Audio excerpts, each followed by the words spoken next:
All righty, welcome back for another episode of Two Plane Sports. Another guy commits to the University of Oklahoma, joins the 2024 class, and four-star wide receiver Zion Ragins, a very, very full and talented wide receiver class in the 2024 recruiting cycle. It seems like Zion Ragins is the cherry on top. As Brandon always says on commitments like this, it does not suck. So we're going to be talking about what Zion brings, probably this whole recruiting, this wide receiver recruiting class as a whole, and kind of the implications of that. So be sure to like, subscribe, turn the notification bell on, follow us on Twitter, Instagram, Facebook, Apple, Spotify, and TikTok. Everything's in the description below. So Zion Ragins, I mean, obviously, if you've been watching our show, following Sooner recruiting, this is a guy that is no stranger to Oklahoma. It's not an out of the blue kind of commitment. Good stuff. Brandon, what do you think about Zion? I mean, I'm excited. I think I compared him to Hollywood Brown on the live stream. I still think that's a fair comparison, just the size and the speed of his game. But I'm so excited to see how Jeff Lebby can use him in his offense. I think he's going to be a guy that can do a lot of gadgety type stuff. The dude carried the ball over 30 times both of the last two seasons. He attempted a pass in 2021. He's 1 for 1 for 2 yards in his passing career, according to 24/7. So maybe we can up that on some sort of like end around play where he ends up throwing the ball to a wide open guy for a touchdown. That'd be pretty cool. But I'm excited to see all the ways that Oklahoma can use his skill set in this offense, because he's more than just a receiver. He can be used as a punt returner. He can be used as a kick returner. There's so many levels to his game, and then his small, shifty size, like. He could be a Darren Sproles-esque returner with a Hollywood Brown-esque receiver. I think there's a lot that Oklahoma can do here with him.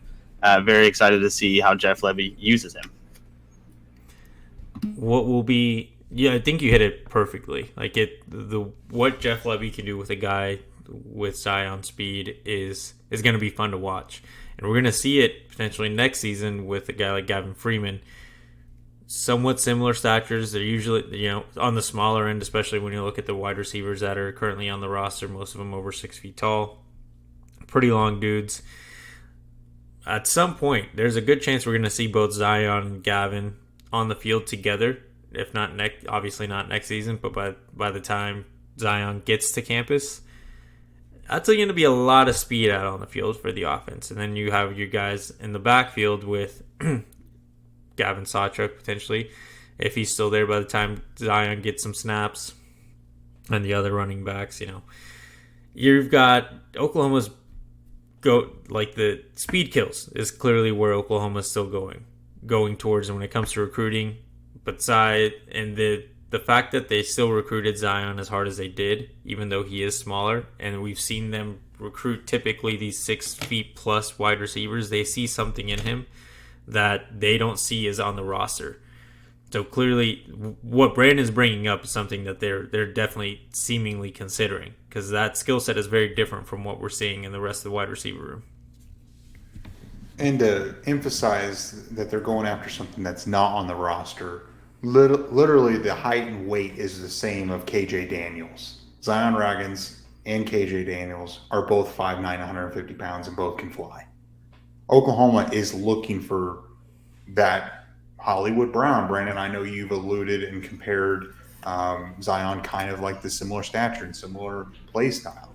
Oklahoma obviously has realized they need someone like that, so why not go get 2 of those guys? I just think it's interesting that Oklahoma's taking 5 wide receivers in this class. That is a lot of wide receivers, and I think it's more of a testament to say we do not want to be in a situation where we're, a few injuries and a transfer out, anticipating the attrition through the transfer portal. I think that's also a little bit of a philosophy change that you've seen this coaching staff go with. Is at the end of the day, we want everyone in this 2024 class to contribute at the University of Oklahoma that commits to Oklahoma. Odds are, though, you're losing a handful within the first 2 to 3 years of them being on campus. It's the nature of the beast. And I think that's what Oklahoma is planning for, and letting the best rise to the top. Yeah, I mean, competition's always best. I mean, you mentioned 5 receivers in the class. There's some 20, or Jaquez Beto, I guess, the only receiver in the 23 class that is still there. But the more the merrier. The best players will be on the field. I mean, and then the depth behind them should be good to bring up your point. But I mean, I'm excited to see the lineup with the receivers in 2024. I mean, Jaden Gibbs should still be there. Farouk, he'll be gone, right? Or is he still there in 24? I think he'll have another year of eligibility, but if he puts a good year together, I think he's out. He'll be gone. Yeah. I mean, but anyway, you've got with Petaway and Gibson. Those are two different receivers that could be on the field at the same time. You got Jaden Gibson as the kind of way bigger receiver, kind of a big body target, and then Petaway being a fast guy. And then you got Ivan Carrion. So, like, imagine Ivan Carrion, Jaden Gibson, Jaquez Petaway, and Zion Ragins on the field at once in a 4-receiver set. That is, you can really do anything there with that skill set on the field of receivers. You could send 2 deeps and the other 2 on any sort of route. The route tree is going to be so wide open with the level of talent and skill set that these different receivers will bring to the table for Oklahoma. And Devon Mitchell, don't forget that in the tight end spot. Yeah, I mean it's disgusting. And they could still add Terry Bussey. So this wide receiver class isn't quite over, and then when you look forward to the 2025 class, could be just as talented, if not more. Like what we're seeing could happen with the 2025 wide receiver room is what we saw a year ago with this 2024 defensive line group. That could be coming together. You got Grayson Harris already committed. You're going after Jaden Nickens, who I think is a high 4-star, fringe 5-star guy on some recruiting platforms. DeCarrion Moore, he's a high 4-star, 5-star guy. That's a wide receiver. I think he's technically an athlete, but you're going after some of the best wide receivers, and they're all giving Oklahoma a lot of attention in the 2025 cycle. So the wide receiver room isn't going to be hurting in the future as long as Emmett Jones is there. And we haven't really mentioned him in this video so far. Emmett Jones is doing a hell of a job year 1 at Oklahoma. Clearly, I think Lebby's offense helps, but he is something that Oklahoma has missed over this last season, not really having security with the wide receiver group. Even the year before, even though Kale was there and who was Simmons the other wide receivers coach? Because there was Simmons. 2 wide receivers coaches, right? There was a little bit of insecurity with wide receivers coaches previously. Now you got a guy that hopefully is there for the next 2-3 years before he moves on to his next opportunity, assuming he leaves, because some guys like Coach B might be there for a very long time. And the wide receiver room might not really hurt. Like, you had one bad year, and bad came with one of the best receivers in the 23 class in Jaquez Petaway. Like, it could be worse, you know? It is really impressive, the fact that you can get hired at the University of Oklahoma. And I know the brand obviously helps. But the fact that he's able to put together this class, and like you said, Terry Bussey is still out there, and obviously he's a take no matter what, and he can play whatever side of the ball he wants because he's just that good.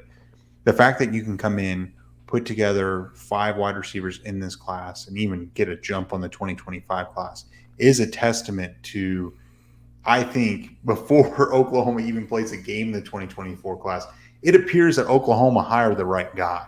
And we were sitting here wanting Malcolm Kelly, I mean, not everyone, but people were hoping for Malcolm Kelly from TCU, and then the guy that went to Arizona State, I forget, he was at the Rams. Rashad Samples.